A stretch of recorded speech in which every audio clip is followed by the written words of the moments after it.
Mungkin bisa jadi saran sih kalau tahanan narkoba yang berat itu jangan dijadikan satu sama teman-teman yang harusnya narkotika. begitu Iya, ya. Cuman mungkin kan, bisa sarannya betul, gitu kan. Jangan betul. iya kan. Mungkin bisa dijadikan satu sama tahanan yang habis mutilasi atau apa gitu. Jadi dia nggak bisa ngapa-ngapain loh. Ya, selamat datang Mas Ardi. Ya, Jenengan itu kepala bidang bukan kepala bidang. Bukan kepala Jadi saya konselor adiksi di BNN Kabupaten Batang. Adik. Oh, berarti dari kata kecanduan. Edik, ya betul. Oh, ya. Kalau tadi Bapak kan kepala BNN. Bapak itu sepertinya harus pulang ke Jakarta karena beliau itu harus rumahnya Jakarta. pulang ke Jakarta. Betul. Beliau itu bahasanya apa? Penglajon. Pengajuan apa? Laju. Oh. Jadi satu minggu sekali memang bahasa pulang ke Jakarta. Mas Ardi tadi apa tadi? Konselor adiksi. Berarti khusus untuk menangani teman-teman yang sudah terlanjur kecanduan. Betul. Kok bisa, Mas? Maksudnya kok bisa orang itu kemudian dia itu kalau pakai narkoba kemudian dia kecanduan, itu kok bisa kayak gitu? Kok bisa kecanduan? Iya, karena terus untuk lepas dia juga susah katanya itu kalau di internet. Kenapa bisa kecanduan? Karena memang sifat pengaruh dari narkotika atau narkoba, betul. Itu salah satunya efeknya ketergantungan atau kecanduan, betul. Sama seperti rokok. Oke. Ya, kalau kita bicara rokok sama. Orang rokok itu kalau sudah sering digunakan atau merokok, pasti lama-lama akan kecanduan. Gitu. Sama seperti narkoba atau narkotika, kalau justru lebih dampaknya lebih bahaya daripada rokok. Karena kenapa ini dilarang kan? Karena sekali mencoba itu bisa berdampak pada tadi ketergantungan. Betul. Karena imun tubuh berkurang. Betul. Terserang penyakit. Betul. Ya makanya kalau obat itu yang mengandung narkotika, pengobatannya nggak boleh berulang kecuali ada himbauan dari dokter. Oh, Karena artinya ya ada dokter yang mengawasi lah ya. Iya betul, ada dosis yang tertentu. Diatur, betul. Ya. Karena kalau bicara obat untuk penyembuhan, trennya sekarang justru banyak disalahgunakan oleh anak muda kita. Oh, kok bisa? Iya, terutama anak-anak sekolah. Ini fakta yang memprihatinkan. Jadi pernah kita itu pengalaman sidak di beberapa sekolahan di Batang tuh, Mas. Di Batang dan Pekalongan. Di Batang dan Pekalongan. Itu kerjasama dengan Dinas Pendidikan dan Kesbangpol. Hampir semua sekolahan yang kita datangi itu terdapat penyalahguna narkoba, terutamanya obat-obatan. Berarti dari teman-teman PNNK itu datang ke sekolah tes urin gitu, tiba-tiba tes urin gitu atau gimana? Jadi metode yang kita gunakan selain tes urin, betul kita lakukan tes urin untuk deteksi dini ada tidak zat yang terkandung dalam urin yang kita tes. Selain itu kita juga melakukan screening. Ada alatnya gitu nggak sih, Mas? Kalau alat mungkin kita hanya sebatas seperti form namanya form ASIS itu untuk screening. Jadi untuk kita tanyakan ke responden untuk kita supaya tahu yang bersangkutan pernah mencoba atau tidak. Nah memang butuh keahlian atau pendekatan khusus supaya yang bersangkutan mau menyampaikan informasi sebenar-benarnya gitu. Betul, karena kan kebanyakan kalau kita tanyakan terkait penyalahgunaan narkoba karena ini sifatnya betul, karena sifatnya sensitif, pasti akan menutupi. Iyalah. Nah, iya. Jadi menurut saya Mas, mungkin saya coba masuk ke gambarannya.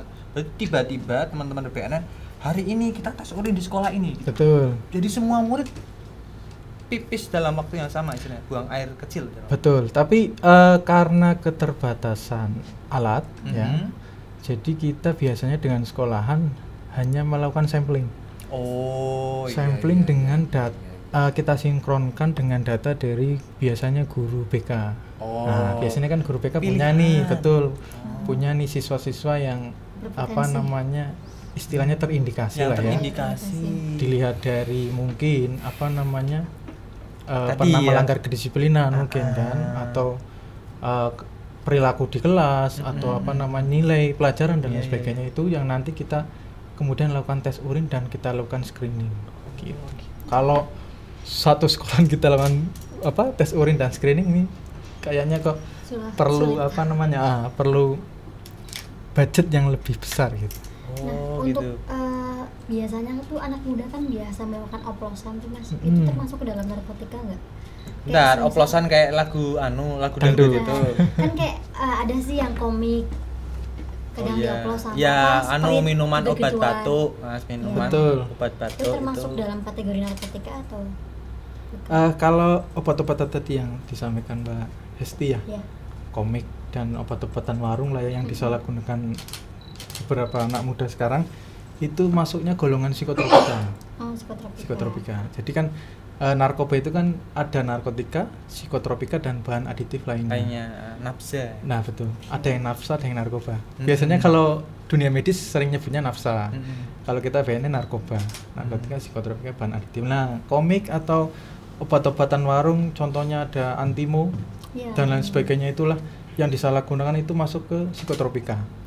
Nah ini yang kalau yang pakai itu maka apa efeknya? Ya. Efeknya akan justru, ini hasil dari pengalaman saya menangani klien di klinik rawat jalan kita, justru efeknya lebih berbahaya daripada narkotika. Jadi dulu ada jargon 1 juta populasi akan musnah karena narkotika. Sekarang justru 1 juta atau pemuda kita akan musnah karena obat-obatan.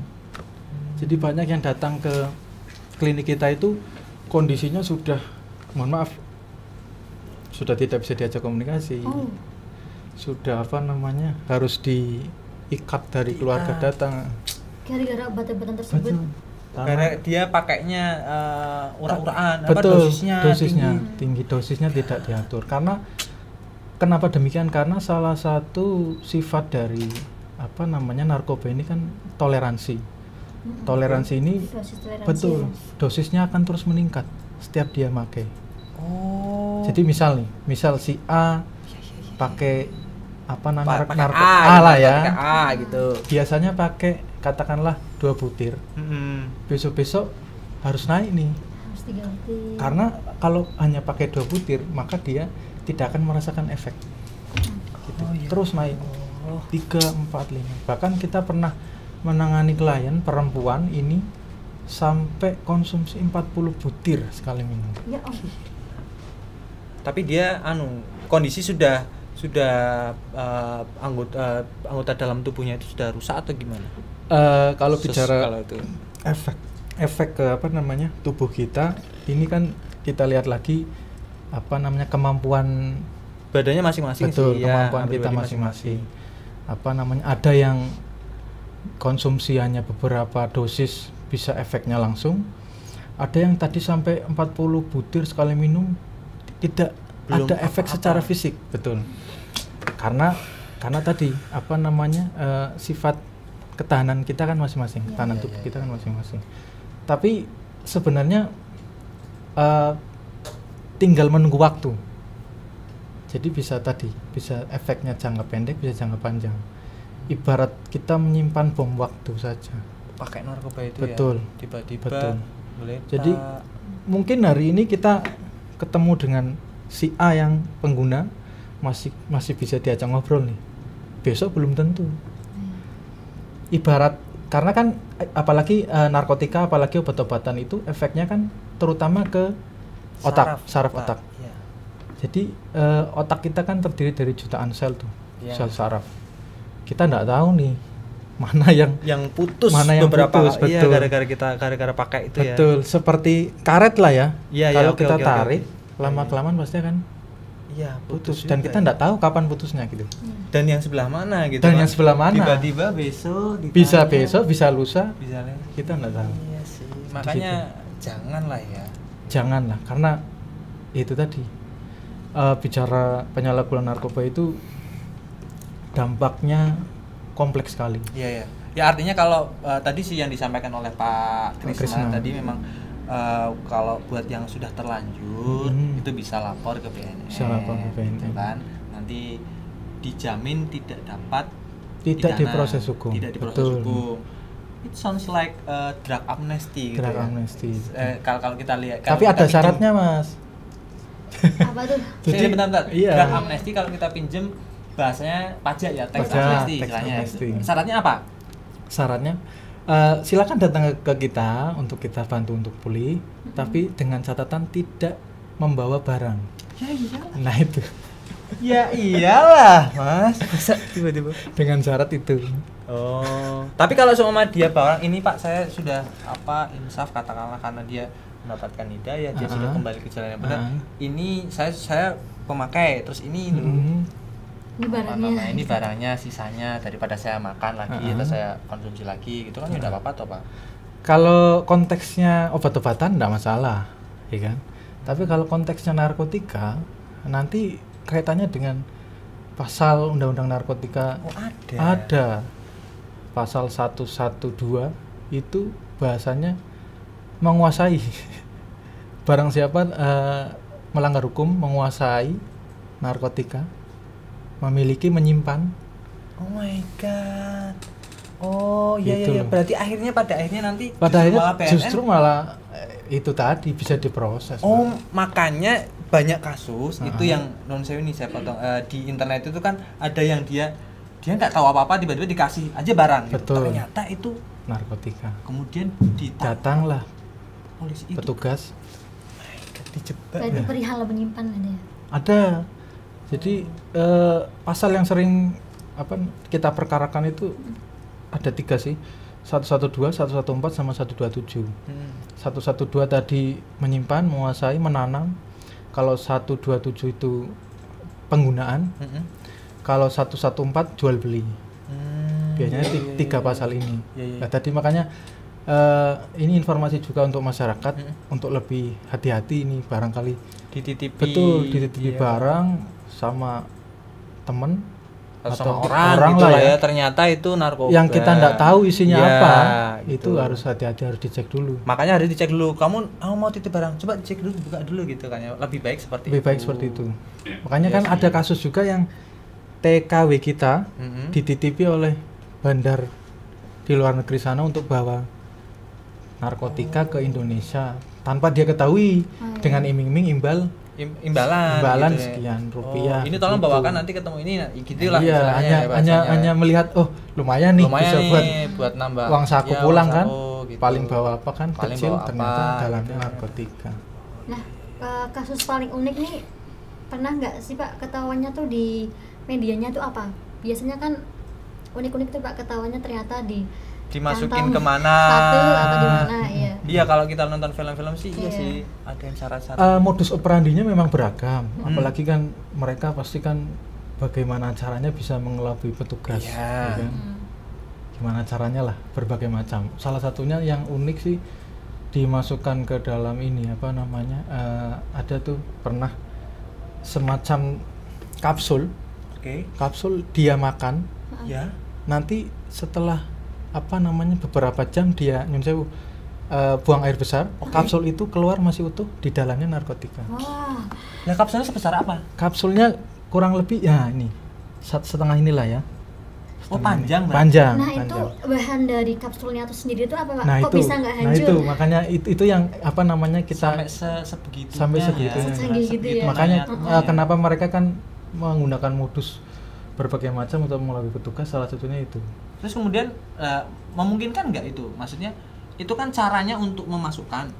Lah kalau caranya untuk memperdagangkan, maksudnya dengan fenomena maraknya marketplace, itu memungkinkan nggak? memungkinkan. Barang itu Mas? Narkotika apalagi dengan sekarang era digital ya. Oh iya. Media sosial. Contohnya kemarin yang kita lakukan penangkapan tembakau gorila itu diperjualbelikan melalui Facebook. Facebook. Iya, melalui Facebook. Berarti Facebook itu jadi sosial media selain untuk saling menghujat juga. Iya, untuk jual beli itu ya. Iya. Barang terlarang ya. Betul, makanya kan Artinya BNN ada concern khusus di bidang marketplace-nya juga gitu. Tentu, Ada ya. istilahnya Kita- ada betul. ya pengintaian lah, Betul. atau apa gitu ya. betul kan tadi seperti disampaikan Pak Krisna kan salah satu tugas BNN salah satunya kan di bidang pemberantasan. Di pemberantasan. Nah, salah satunya di situ. Oke. Gila loh. Maksudnya itu kan mbok ya wong sudah tahu nanti efeknya itu seperti ini kok ya masih Tapi pakai. mungkin karena memang kurang edukasi aja sih. Oh Mas. iya sih. Kurang Standarnya informasi. juga beda sih antara orang normal dan para pengguna sih beda juga sih. Ya. Gini, Mas Ardi. Teknisnya saya mau tanya ketika rehabilitasi nih. Contoh tadi yang disampaikan dari Pak Krisna itu setelah adanya TAT ya, tim TAT itu kemudian memberikan rekomendasi ke Hakim. kemudian muncullah putusan jebret kayak yang artis-artis lah katakanlah. Betul. Ada itu kan ada yang rehabilitasi Ya gitu. di RSKO, di Lido lah macam-macam. Ya, itu tuh gimana teknisnya? Artinya rehabilitasinya ada berapa? Gimana? Ngapain aja di dalamnya gitu loh. Terus bukan benefit, maksudnya dia di dalam tuh ngapain gitu loh. Ngapain? Terus fasilitasnya apa aja Iya. gitu. Oke. Untuk terkait dengan rehabilitasi teknis pelaksanaannya, kalau di BNN Batang itu kan khusus untuk rawat jalan. Oke. Ya, rehabilitasi rawat jalan. Jadi kita menangani pecandu atau penyalahguna narkoba dengan taraf ringan hingga sedang. Ringan hingga sedang. Betul. Oke. Dari hasil asesmen nanti oleh petugas, apabila si klien kita ini dalam tahap ringan atau sedang, akan kita lakukan rehabilitasi rawat jalan.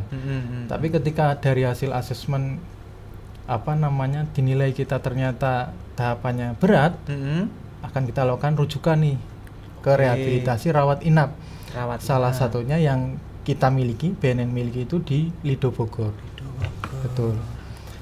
Selain itu juga kita kerjasama dengan beberapa lembaga rehab, Mas, untuk terkait rujukan kita. Salah satunya di BRSKP Baturaden, itu milik Kementerian Sosial. Oke. Ya, jadi salah satu rujukan kita ke sana.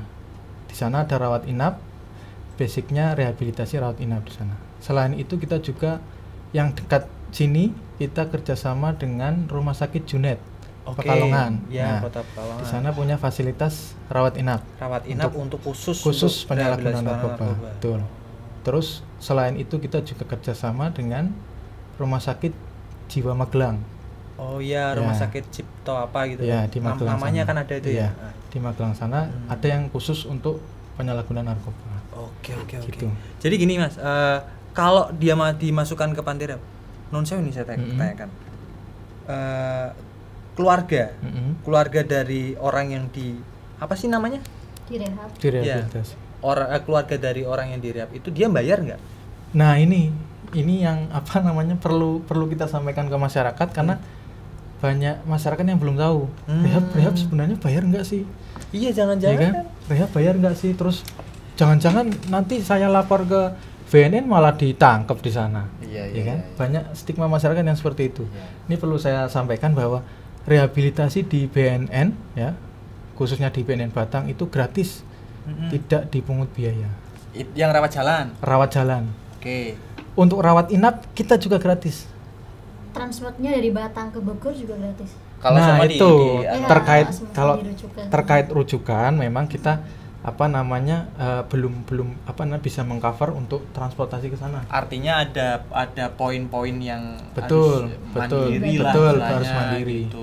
Jadi untuk khusus layanannya kita gratis. Dari mulai masuk pemeriksaan sampai pembinaan lanjut gratis. Oh. Gitu. Rujuk pun kita gratis. Sana bentuknya satu kamar satu orang atau gimana? Kalau di BNN Batang kan rawat jalan. Bukan yang Oh, saya yang di ngobrol, sana, yang di rawat inap. Yang di rawat Di rawat inap betul. Satu ruangan tapi ada beberapa kamar. Begitu. Kayak Bilik rumah sakit berarti ya. Iya. Tapi bangsal ya. Bangsal. tapi jangan diasumsikan seperti orang sakit yang di rumah Iya, sakit iya. itu ya, yang diinfus dan lain sebagainya. Yang di apa namanya? Taleni. Iya, enggak. Jadi Nah, itu yang rawat inap di sana itu ya kondisinya biasanya sudah stabil karena melewati beberapa tahapan. Yang pertama masuk biasanya mereka dilakukan detoksifikasi dulu. Detoksifikasi. Betul. Oke. Di detok diperiksa oleh tenaga medis di sana untuk tahu ada nggak sih dampak dari penyalahgunaan dia, dampak dari fisik maupun mentalnya. Organ yang sudah rusak Betul. apa aja sih? Nah, itu nanti yang dari tim medis di sana memberikan intervensi khusus, mungkin pemberian obat dan lain sebagainya. setelah melewati tahap detoksifikasi, kemudian klien sudah stabil, baru masuk ke tahapan rehabilitasi non medis. Oke. Jadi kita fokus pada pembinaan mentalnya, perilakunya, Kita lebih ke pemberian motivasi, ketemu betul, psikiater, konseling, konseling. betul. Setelah itu, jadi bicara rehabilitasi ini kan ada waktunya ya, ada tenggat jangkanya. waktunya ya. Kalau kita bicara rehabilitasi rawat jalan itu biasanya kita 2 bulan, 2 sampai 3 bulan rawat jalan. Oke. Asumsinya dalam 1 bulan itu dilakukan 4 kali pertemuan. Berarti 1 minggu sekali lah. Betul, 1 paling minggu sekali lah ya. gampangnya. Itu bisa selesai dalam 2 bulan karena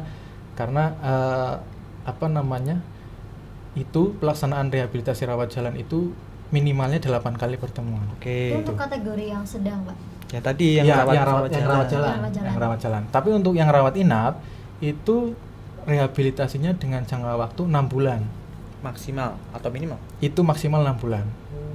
6 bulan. Jadi di sana nanti ya tidak bisa bertemu dengan lingkungan sekitar dan lain sebagainya. Jadi terpusat berkegiatan, hidup di situ di balai rehab situ selama 6 bulan. ya teman-teman para para pengguna sesama dia di sana. Makanya metode yang sering digunakan di balai besar itu metode TC biasanya, therapeutic community. Jadi terapi yang berbasis komunitas atau kelompok. Iya. Sesama mereka. Sesama gitu. teman-teman. Ya, itulah. Kalau untuk maksimal 6 bulan, semisal orang tersebut itu belum benar-benar pulih dari penyakit narkobanya itu, kemudian apakah langsung kecanduannya apakah langsung bisa keluar gitu, Pak? Dalam maksimal 6 bulan tersebut. Dalam proses rehabilitasi itu kan tetap kita akan lakukan evaluasi secara periodik melalui tes urin nih. Untuk tahu nih dia masih pakai enggak nih sebenarnya. Kalau dia masih pakai, berarti di dalam memungkinkankah dia dipakai? Mas? Kalau di dalam kemungkinannya sih kecil karena penjagaannya ketat. Kita bicara rawat jalan. Kalau yang rawat jalan. Betul. Oke, Kalau rawat jalan ini kan hanya sebatas mereka datang ke kita, melakukan pemeriksaan kesehatan mental, kemudian konseling.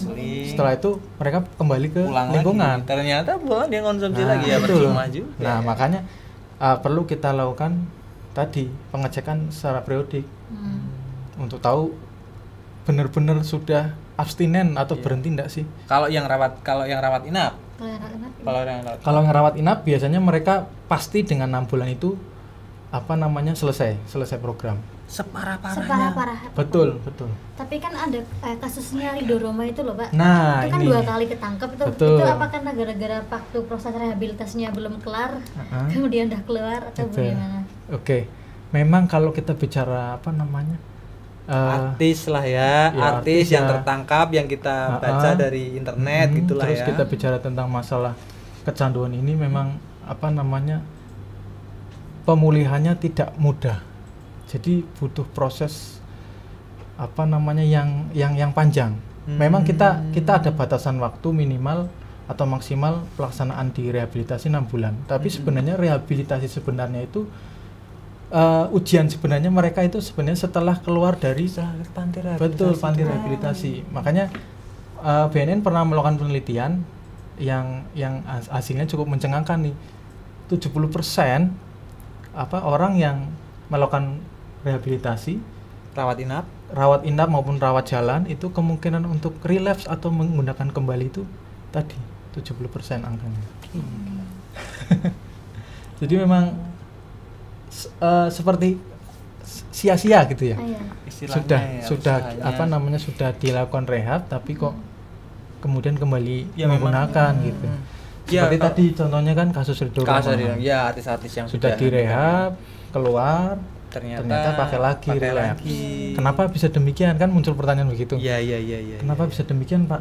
Maksudnya sudah direhab, selesai rehab kok bisa pakai lagi? Itu biasanya karena faktor lingkungan, utamanya lingkungan dan dukungan dari keluarga. Oh iya benar-benar, kalau di faktor-faktornya sih kan banyak ya Pak. Banyak. Karena dia depresi, kemudian hubungan ketidakharmonisan di keluarga, gitu ya. Jadi religiusitas posisinya di mana itu? Harusnya religiusitas idealnya justru di apa namanya utama self control iya kan ya, apa namanya ketahanan diri, iya ketahanan diri dia untuk mengontrol diri, betul. Gitu kan, adanya komitmen dan komitmen kita dengan pencipta lah ya, betul. Gitu kan. Spiritualnya iya maksudnya ya spiritualnya. Tapi selain itu juga tadi faktor dari dukungan keluarga sangat penting. Iya, lingkungan juga. Kenapa? Karena mereka penyalahguna ini kan setelah menyelesaikan program rehabilitasi kembali ke lingkungannya, tapi tidak dihargai oleh keluarga, tidak ada dukungan, masih dianggap dia pengguna seperti sebelumnya, otomatis secara mental dia akan down. Punya apa namanya permasalahan hidup yang dia tidak bisa menyelesaikan, akhirnya lari ke sana lagi, begitu. Ke situ lagi. Ketemu dengan komunitas yang lama. Kalau dari aspek hukumnya, apakah hukumannya lebih berat, Pak? Kalau menggunakan ketahuan lagi gitu. Sebenarnya sih sudah pernah menggunakan terus menggunakan lagi gitu ya. Sebenarnya tidak pengaruh sih untuk apa namanya ancaman hukumannya. Putusannya yang mempengaruhi itu kalau di undang-undang itu beratnya sama jenisnya gitu. Golongan narkotika sama berat barang buktinya. Itu. Gitu. Ya memang ya kayak susah juga sih ya kalau betul mendengar cerita jenengan loh. Betul. Sebentar. Kalau dilihat di itunya, kembali lagi kita ke rawat inapnya. Satu kamar berisi satu orang atau banyak orang? Banyak orang. Oh, banyak orang. Tapi ya tidur ya biasa gitu lah ya. Satu bed lah. Satu bed. Oh, gitu. Betul. Ada televisi atau apa gitu? Atau mungkin ada gara-gara di situ nyaman mungkin. Jadi akhirnya dia pengen balik lagi gitu. Sepertinya kok enggak mungkin, Mas. Kan ibarat dia seperti diambil kebebasan betul, kebebasan dia untuk bertemu keluarga, untuk beraktivitas boleh, tapi kan dibatasi juga. Betul. Iya. Jadi saya rasa nggak ada lah ya yang mau masuk 2 kali ke tempat rehabilitasi. Tapi intinya kalau masuk di panti rehabilitasi, baik itu rawat jalan maupun rawat inap, gratis untuk pelayanannya. Ya, tapi ada beberapa biaya-biaya yang tadi mandiri, untuk transport dan lain sebagainya gitu. Gitu.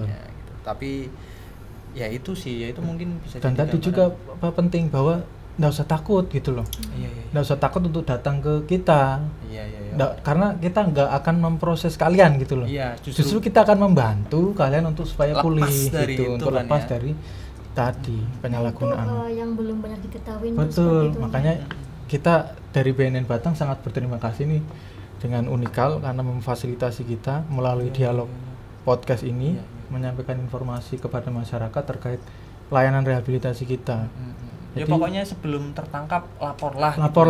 Ya. Memang klien rehabilitasi kita itu ada 2 tadi kan disampaikan Pak Krisna, ada yang voluntary tadi datang dengan sendiri, ada yang compulsory.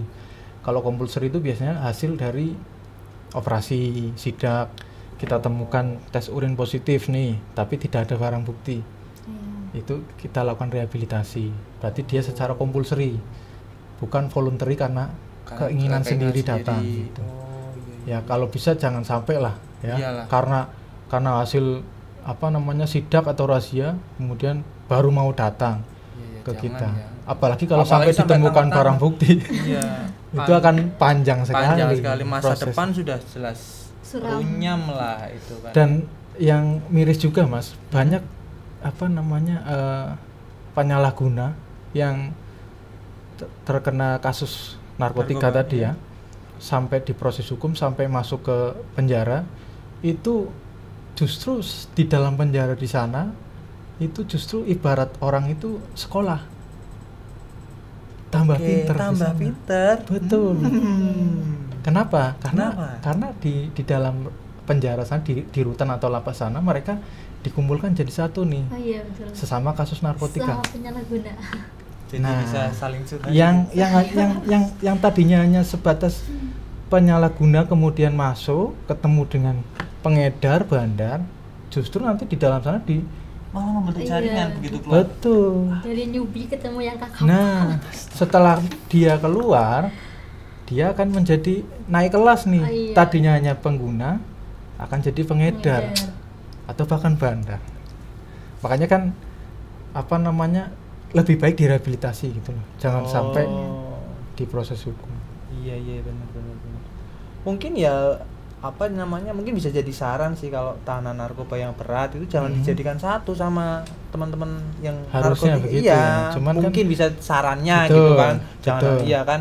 Mungkin bisa dijadikan satu sama tahanan yang habis mutilasi atau apa gitu. Jadi dia nggak bisa ngapa-ngapain loh. Atau seperti dulu programnya Pak Buas dulu ya dengan buaya itu. Dengan buaya iya gitu loh. Jadi buaya. Iya, dulu programnya apa ya? Pernah dulu tahun berapa itu? Buaya hewan. Iya. Iya bukan buaya darat Esti. Kamu curhat digabung dengan buaya. Oh gitu. Jadi gitu. Tapi memang pernah Mas itu Mas. Iya, zamannya Pak Buas Budi Waseso dulu sempat, tapi khusus untuk bandar ya. Untuk bandar. Mungkin untuk efek jerah. Bentuknya itunya apa? Ini saya kok baru tahu nih, atau mungkin karena saya bodoh ya itu. Apa di kolam isinya buaya terus di situ ada kursi terus dia hanya berdiri di situ gitu kok, atau ya mungkin gimana? Gini, jadi satu sel tapi di salah satu sel tersebut ada buayanya gitu. Tapi enggak satu sel bareng dengan orangnya, enggak mungkin. Betul, ada lah.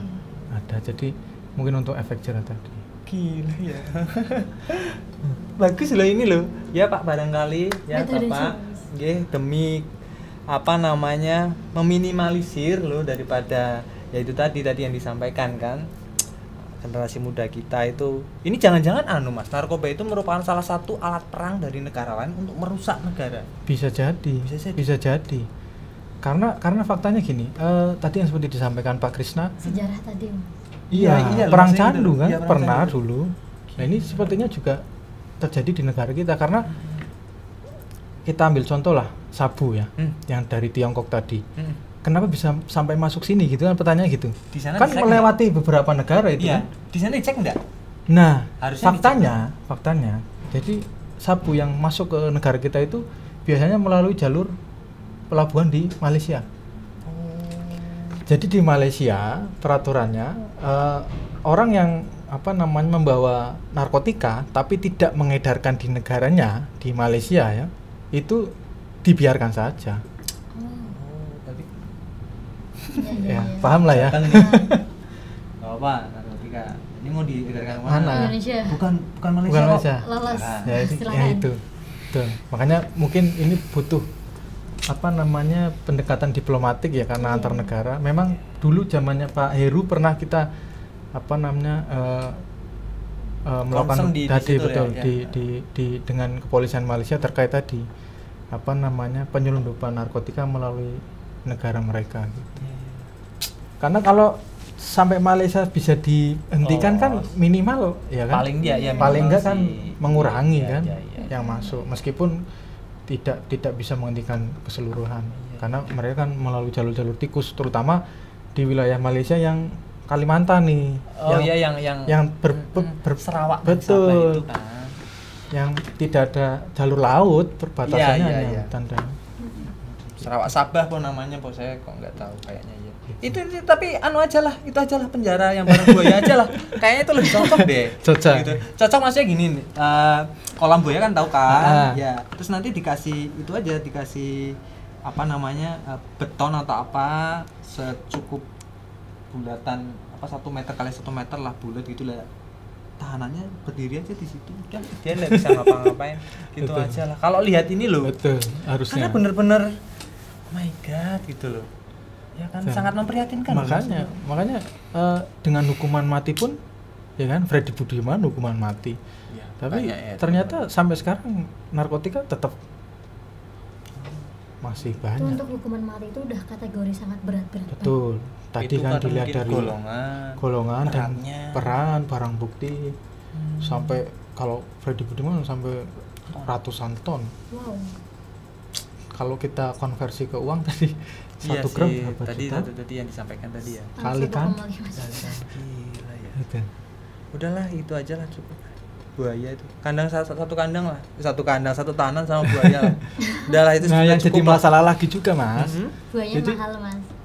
bukan hanya itu, Apa? rutan dan lapas kita itu sudah overload Oh. yang jadi masalah. Iya.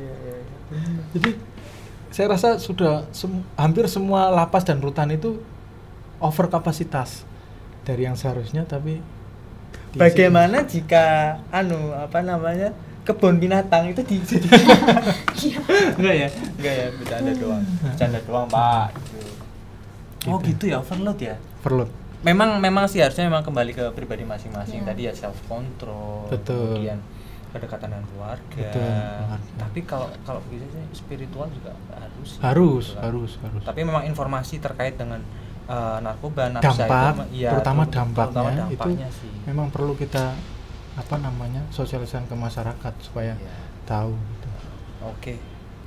Terima kasih loh Mas Ardi sudah datang di sini. Ya, Hesti, sama-sama. terima kasih loh kamu udah ikut Memeriahkan. memeriahkan Hani gitu kan. Iya. Hari Anti Narkotika Internasional. Mungkin ada pesan-pesan nih dari Mas Ardi Iya. untuk teman-teman yang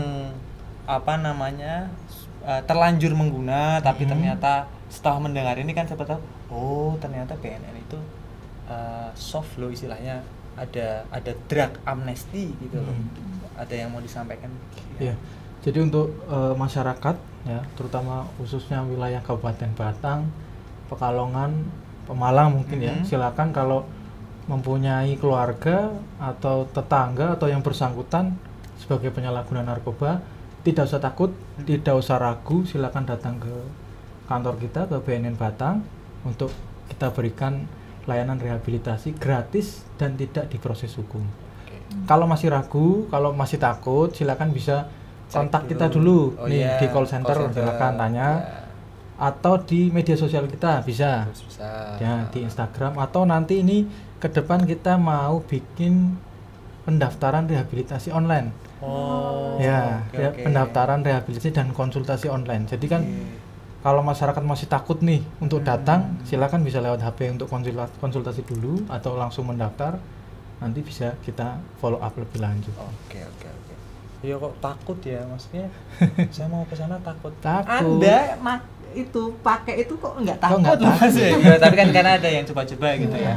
Ya lah intinya itulah let's feel the facility ya kan, drug amnesty tadi sebelum tertangkap sebelum tadi kerusakan otak, saraf otak, diri kita. Karena mohon maaf, karena kalau sudah sampai pada taraf tadi kerusakan otak itu tidak bisa direhabilitasi, tidak bisa cacat gitu ya, mohon maaf. Betul, tidak bisa dipulihkan.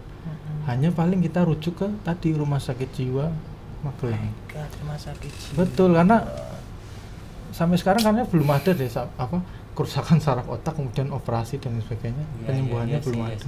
Ya kalaupun iya sih butuh biaya mahal, betul, ya kan, betul. banyak hal lah, banyak faktor betul. lah ya. Dan ya sebelum terjadi hal-hal yang tidak diinginkan itu. Betul. Dan kunci sebenarnya untuk pulih itu niat, Mas. Niat untuk menjadi pribadi yang lebih baik. Karena kalau tidak ada niat dari diri sendiri, mau direhab berapa kali pun akan relapse kembali. Karena kecanduan ini sifatnya pulih, bukan sembuh. Jadi sembuh dengan pulih lain. Beda. Kalau sembuh itu penyakit bisa sembuh tidak akan kena lagi. Tapi kalau pulih, ibarat kita kena flu, minum obat nih, pulih. Tapi suatu ketika kita hujan-hujanan, ya kan, kena debu gitu lah, dan sebagainya, akan kena flu lagi enggak? Sama, mereka penyalahguna setelah kita pulihkan melalui rehabilitasi, tapi setelah rehab mereka kembali ke komunitas yang lama, kemudian menjalani kehidupan yang lama, kemungkinan untuk relapse atau kambuh kembali tadi 70%. Itu.